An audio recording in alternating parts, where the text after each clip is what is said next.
لک الحمد یا اللہ الصلاۃ والسلام علیک یا رسول اللہ اما بعد۔ سلسلہ ہے تذکرہ اسلاف کا۔ اس مبارک سلسلے میں ہم اپنے اسلاف کا ذکر خیر، ان کے یوم ولادت اور عرس کی تاریخوں پر کرنے کی سعادتیں حاصل کرتے ہیں۔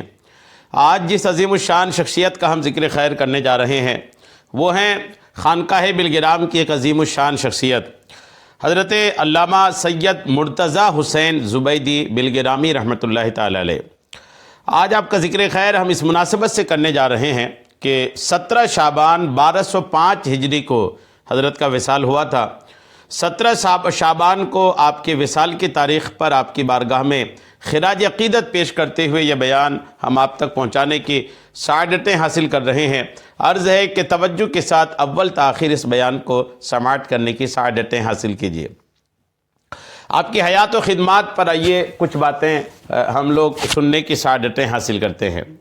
آپ کے نام و نسب کے تعلق سے لکھا ہے کہ آپ کا اسم گرامی محمد، لقب محی الدین اور کنیت ابو الفیض، ابو الوقت، ابو الجود ہے، لیکن آپ مرتضیٰ حسین بلگرامی زبیدی کے نام سے مشہور ہوئے۔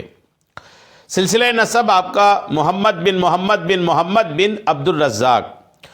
آپ کا تعلق سادات واسط سے ہے۔ جی ہاں، سادات واسط سے آپ کا تعلق ہے۔ بغداد پر ہلاکو خان کے حملے کے بعد سید ابو الفرج واسطی ہجرت کر کے ہندوستان تشریف لائے۔ سادات واسط کا نسب انہی سے ملتا ہے۔ آپ کی ولادت باسعادت 1145 ہجری کو اتر پردیش کے مشہور شہر بلگرام میں ہوئی۔ بچپن کا زمانہ والدین کے سایہ عاطفت میں گزرا اور انہی کے زیر سایہ نشو و نما پائی۔ 12 سال کی عمر میں شیخ صبغت اللہ خیر آبادی سے ابتدائی تعلیم حاصل کی اور علامہ احمد بن علی سندیلوی سے معقولات کا درس لیا، جو معقولات میں یکتائے روزگار تھے۔ پھر الہ آباد روانہ ہوئے، جہاں شیخ محمد فاخر بن محمد یحییٰ سے علمی فیوض حاصل کیے۔ وہاں سے اکبر آباد کا قصد کیا اور شیخ محمد یاسین عباسی سے کچھ کتابیں پڑھیں۔ 15 سال کی عمر میں دہلی پہنچ کر شاہ ولی اللہ محدث دہلوی اور محدث کبیر علامہ نور الدین محمد قبولی رحمہم اللہ سے اکتساب فیض کیا۔ بچپن سے ہی آپ کی منور پیشانی پر اقبال مندی کا آفتاب فروزاں تھا۔ کمال شوق کے ساتھ ہندوستان کے با کمال علماء سے فیض یابی کے بعد بھی علم کی تشنگی نہیں بجھی، بلکہ مرض بڑھتا گیا جو دوا کی۔ علم کی تلاش و جستجو میں 16 سال کی عمر میں دریائے عرب کا رخ کیا اور 1161 ہجری میں یمن کے مشہور شہر زبید کو اپنے قدوم میمنت سے زینت بخشا، جو اس زمانے میں علم و دانش کا منبع تھا۔ وہاں شیخ احمد بن محمد مقبول سے چند کتابوں کا درس لیا۔ شیخ محمد بن علاؤ الدین کی صحبت میں رہ کر علمی فیوض و برکات حاصل کیے اور خاتم المحدثین شیخ رضی الدین عبد الخالق زبیدی سے علم حدیث میں کمال حاصل کیا۔ علمی کی تابانی آپ کے دل و دماغ کو جس قدر روشن کرتی، عشق رسول کی سوزش میں اتنا ہی اضافہ ہوتا۔ اس آدم بے سایہ صلی اللہ تعالی علیہ وسلم کا ذکر آتا، حضور علیہ السلام کا ذکر آتا تو آنکھیں پر آب ہو جاتی۔ الحمدللہ، یعنی حضور علیہ السلام کا جب بھی ذکر آتا تھا تو آپ کی آنکھیں پر آب یعنی آنسوؤں سے بھر آتی۔ اس لیے زیارت حرمین شریفین کے لیے آپ نے رخت سفر باندھا، مناسک حج ادا کیے اور دیار حبیب کی زیارت سے آنکھیں ٹھنڈی کی اور وہاں کے قدر آور علماء و مشائخ سے اکتساب فیض کرتے رہے۔ پھر 1163 ہجری میں طائف تشریف لے گئے۔ وہاں شیخ عبداللہ طائفی سے فقہ و اصول کی کتابوں کے علاوہ ان کی تصنیف کردہ اکثر کتابوں کا درس لیا اور شیخ عبداللہ بن ابراہیم بن حسن جوہنی طائفی کا تصنیف کردہ رسالہ ان سے سبقاً پڑھا۔ مکہ مکرمہ پہنچ کر عبد الرحمن عبد الروسی سے مختصر السعد پڑھی اور 1164 ہجری میں مدینہ منورہ تشریف لے گئے۔ علامہ عمر بن احمد بن عقیل سے کسب فیض کیا اور لغت و ادب میں مشہور آفاق شیخ ابو عبداللہ احمد بن محمود اشرفی قاسمی سے شیخ مجد الدین فیروز آبادی کی معروف لغت القاموس المحیط کے چند اسباق پڑھے۔ اس کے بعد یمن واپس ہو گئے، ایک طویل مدت تک یہاں قیام کیا، یہاں تک کہ آپ زبیدی کے نام سے چاروں اکناف عالم یعنی دنیا کے کونے کونے میں اس طرح مشہور ہوئے کہ کسی کو آپ کے ہندی ہونے کا گمان نہ ہوتا تھا۔ طلب علمی کی راہ میں آپ کا ذوق سفر ہر نشیمن سے بالا تر تھا۔ اس راہ میں پیش آنے والی ہر پریشانی بصر و چشم تسلیم کرتے، اس لیے 1167 ہجری میں شہر زبید کو الوداع کہہ کر سر چشمہ علم و معرفت مصر کا رخ کیا۔ وہاں پہنچ کر خان الصاغہ میں قیام کیا، ارباب فضل و کمال فقہا و محدثین سے خوشہ چینی کی، جنہوں نے آپ کی ذہانت و فطانت، فضل و کمال اور وسعت علمی کی شہادتیں دے کر اسناد و اجازت سے نوازا۔ تدریسی خدمات آپ کی بھی ہیں۔ اب آپ کی استعداد و صلاحیت کا غلغلہ مشرق سے مغرب تک پہنچ گیا۔ تشنگان علوم چاروں اکناف عالم سے جوک در جوک آپ کی بارگاہ کا قصد کرنے لگے، بے شمار لوگوں کو اسناد و اجازت سے سرفراز کیا۔ سلطان روم نظام الدین ابو الفتح عبد الحمید خان، دستور اعظم سلطان ابو المظفر محمد پاشا، صدر الوزارہ اور نظام الملک کو ان کی استدعاء سے حدیث کی اجازت مرحمت فرمائی۔ آپ کی عظیم الشان ایمان افروز خصوصیات بھی ہیں۔ آپ لباس فاخرہ زیب تن کر کے عالمانہ طمطراق کے ساتھ مسند نشین ہوتے اور نشان زدہ گھوڑے پر سوار ہوتے۔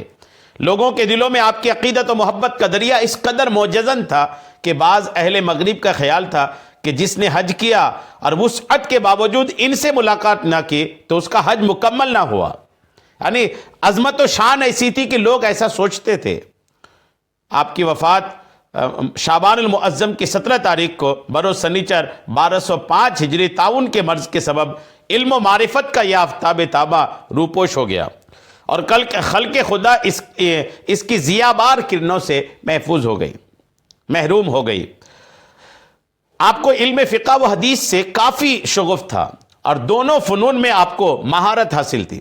مذاہب اربعہ کے علماء نے آپ کو اسناد و اجازت سے نوازا تھا۔ فن حدیث میں آپ کی متعدد کتابیں ہیں، لیکن علم لغت اور ادب آپ کی خاص جولان گاہ تھی۔ تاج العروج شرح القاموس المحیط اس کا واضح ثبوت ہے۔ یہ کتاب آپ کا گراں قدر علمی کارنامہ ہے۔ دراصل یہ کتاب علامہ مجد الدین کی القاموس المحیط کی شرح ہے، جو 14 سال کی جہد مسلسل اور سعی پیہم کے بعد 1181 ہجری میں پایہ تکمیل کو پہنچی اور پہلی مرتبہ 1182 ہجری میں غیر مکمل طور پر قاہرہ سے 5 جلدوں میں شائع ہوئی۔ تاج العروج پر علامہ زبیدی کے مقدمہ سے واضح ہوتا ہے کہ القاموس المحیط میں بڑے اختصار سے کام لیا گیا تھا، جس کے سبب بعض مقامات کو سمجھنے میں دشواری پیش آتی تھی۔ اس لیے آپ نے ان مشکل مقامات کی اطمینان بخش تشریح اور مباحث کی تکمیل کر کے اس کو ایک مکمل اور جامع قاموس بنانے کا بیڑا اٹھایا۔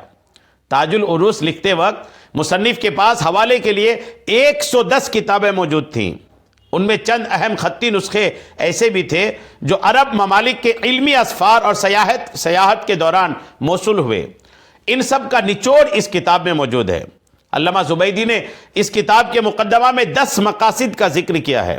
ان میں ایسی معلومات افزا باتیں رقم فرمائی ہیں جو عربی زبان سے ادنا شد بد رکھنے والے کے لیے روشنی کا مینارہ ہے۔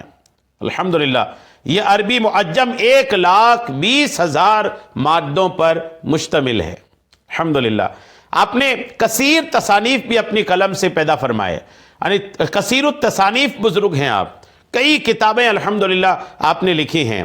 آپ کی کتابوں کے تعلق سے تفصیلی معلومات آپ کے حیات پر لکھی ہوئی کتابوں پر ہے، خصوصاً دائرہ برکات جو کتاب ہے اس میں آپ کی کتابوں کی تفصیلات مذکور ہیں۔ آپ صاحب دیوان شاعر بھی تھے۔ آپ کے بہت سارے قطعات آپ کی دیگر تصانیف میں بکھرے ہوئے ہیں۔ ان کے علاوہ نظم کے مستقل مجموعے بھی ہیں۔ جی ہاں، آپ ایک عربی زبردست شاعر بھی تھے عربی زبان کے۔ اب تک کی باتیں ہم نے آپ کو مجددین اسلام نامی کتاب سے پیش کیا۔ آئیے مزید دائرہ برکات سے آپ کی ذات پر کچھ باتیں سننے کی سعادتیں حاصل کرتے ہیں۔ حضرت علامہ سید محمد مرتضی زبیدی کا اسم گرامی سید علی مقتدی تھا۔ شروعات میں آپ کا نام سید علی مقتدیٰ تھا، جب آپ سرکار غوث اعظم رضی اللہ تعالیٰ عنہ کے سجادہ نشین حضرت سید احمد بن سید یاسین حموی قدس سرہما کی خدمت اقدس میں حاضر ہو کر بیعت و خلافت سے مشرف ہوئے تو مرشد گرامی نے آپ کا نام مقتدیٰ کی جگہ مرتضیٰ کر دیا۔ غالباً اس کی وجہ یہ رہی ہوگی کہ لفظ مقتدیٰ میں بزبان خود بڑائی اور رعونت کی بو آتی ہے، اور شریعت و طریقت دونوں تواضع اور انکساری کی تعلیم دیتے ہیں۔ نام کا شخصیت پر گہرا اثر ہوتا ہے، اس لیے مرشد برحق نے بالکل ملتا جلتا پیارا نام تجویز فرمایا۔ مرتضیٰ جو ان کے جد کریم مولا کائنات کا لقب بھی ہے اور معنوی اعتبار سے بھی بہت عمدہ ہے کہ برگزیدہ پسندیدہ الحمدللہ۔ صاحب نظم اللالی لکھتے ہیں کہ آپ ابتدائی عمر میں درسی کتابیں وطن میں مکمل کر کے شاہ جہان آباد دہلی گئے اور شاہ ولی اللہ محدث دہلوی سے حدیث کی کتابیں پڑھی، پھر بیت اللہ شریف کی زیارت کو گئے، ارکان حج اور زیارت رسول الثقلین علیہ السلام سے مشرف ہو کر نجف اشرف اور کربلا معلی تشریف لے گئے، جہاں امام علی مقام سیدنا امام حسین رضی اللہ تعالی عنہ کے روضہ مبارکہ کی زیارت کر کے بغداد مقدس روانہ ہوئے۔ وہاں کے بزرگوں کی بارگاہ میں حاضری دے کر حضرت سید احمد بن سید شاہ یاسین سجادہ نشین غوث الثقلین کی خدمت اقدس میں حاضر ہوئے اور بیعت ارادت حاصل کر کے حضرت شاہ یاسین حموی قدس سرہ کا خرقہ خلافت پہنا، پھر اپنا نام محمد مرتضیٰ یمنی ظاہر کر کے وہاں کے اکابر محدثین سے علم حدیث حاصل کیا، سند حدیث لی، پھر مصر جا کر آپ اقامت پذیر ہو گئے۔ حضرت علامہ سید مرتضیٰ زبیدی بالگرامی قدس سرہ ان رجال امت سے ہیں جنہیں کسی قوم کا سب سے قیمتی سرمایہ کہا جاتا ہے۔ صدیاں بیت گئیں مگر آپ کا آوازہ کمال جو کا تو برقرار ہے۔ سینکڑوں اساتذہ فن سے استفادے کے بعد آپ نے خود رس و افادہ کی بساط بچھائی، جی ہاں، آپ نے خود درس اور افادہ کی بساط بچھائی، چٹائی بچھائی اور ہزاروں تشنہ کاموں کو سیراب کیا۔ آپ کے خانے علم سے خوشہ چینی کرنے والوں میں علماء، مشائخ، عمراء، والیان مملکت سبھی ہیں۔ آپ نے ہر طور سے علم اور دین کی خدمت کی۔ درس و افتاء، تصنیف و تالیف، بیعت و ارشاد، آپ کی خدمات کے یہ 3 خاص زاویے تھے۔ ان میں سب سے حاوی گوشہ تصنیف و تالیف کا ہے۔ جی ہاں، آپ کثیر تصانیف بزرگ ہیں، آپ کی تصانیف 100 سے زائد ہیں۔ غور کیجئے، 100 سے زائد کتابیں الحمدللہ آپ نے اپنے قلم سے لکھیں۔ ان میں صرف تاج العروض فی شرح القاموس 10 جلدوں میں ہزاروں صفحات پر پھیلی ہوئی ہیں۔ غور کیجئے، آپ کی 100 تصانیف میں سے صرف ایک جو تاج العروض ہے، جی ہاں، یہ تاج العروض 10 جلدوں میں الحمدللہ ہزاروں صفحات پر پھیلی ہوئی ہے۔ علامہ کو بھی اپنی اس گراں قدر تصنیف کی عظمت اور مقبولیت کا خوب اندازہ تھا، جی ہاں، اس لیے آپ اس کی حفاظت کی، اس کے اہتمام کی بھرپور کوشش کرتے تھے۔ آپ نے اپنے ایک گرامی استاد حضرت سید سلیمان بن یحییٰ کو ایک خط میں تحریر فرماتے ہیں کہ اللہ تعالیٰ کا مجھ پر عظیم احسان ہے کہ اس کی توفیق گرامی سے میں نے 10 ضخیم جلدوں میں قاموس کی نادر اور مکمل شرح لکھی، جس کا مجموعہ 500 دفتر میں مکمل ہوا۔ میں اس شرح کی تصنیف میں مسلسل 14 سال 2 مہینے مشغول رہا۔ تاج العروض لکھنے میں حضرت کو 14 سال 2 مہینے لگ گئے۔ اس کے بعد 10 جلدوں میں ہزاروں صفحات پر بکھرے ہوئے یہ موتی امت کو میسر ہوئے۔ اس شرح کو خاصی شہرت نصیب ہوئی، یہاں تک کہ ملک روم، وارفور، ملک مغرب کے بادشاہوں نے خط لکھ کر مجھ سے اس کا ایک نسخہ منگایا۔ اس شرح کا ایک نسخہ محمد بیگ مصر کے سپہ سالار کی ملکیت میں موجود ہے، جسے حاصل کرنے میں اس نے 1000 ریال خرچ کیے۔ ابھی تک اطراف و جوانب کے بادشاہوں کی طرف سے اس شرح کی طلب کا غیر متناہی سلسلہ جاری ہے۔ غور کیجئے، اس دور میں جبکہ نقل ہونا، کاپی ہونا اتنا آسان نہیں تھا، پھر بھی آپ نے الحمدللہ کوششیں کر کے اس کی نقلیں کروا کر کے اس وقت کے بادشاہوں کے، سلطانوں کی مانگ پر آپ ان تک وہ بھیجتے تھے۔ غور کیجئے کس عظیم الشان شخصیت کے مالک ہیں سید مرتضیٰ حسینی بالگرامی رحمۃ اللہ تعالی علیہ۔ آج آپ کا ذکر خیر آپ نے سننے کی سعادتیں حاصل کی، دائرۃ البرکات کا مطالعہ کیجئے، مزید انشاءاللہ آپ کی شخصیت پر آپ جاننے کی سعادتیں حاصل کریں گے۔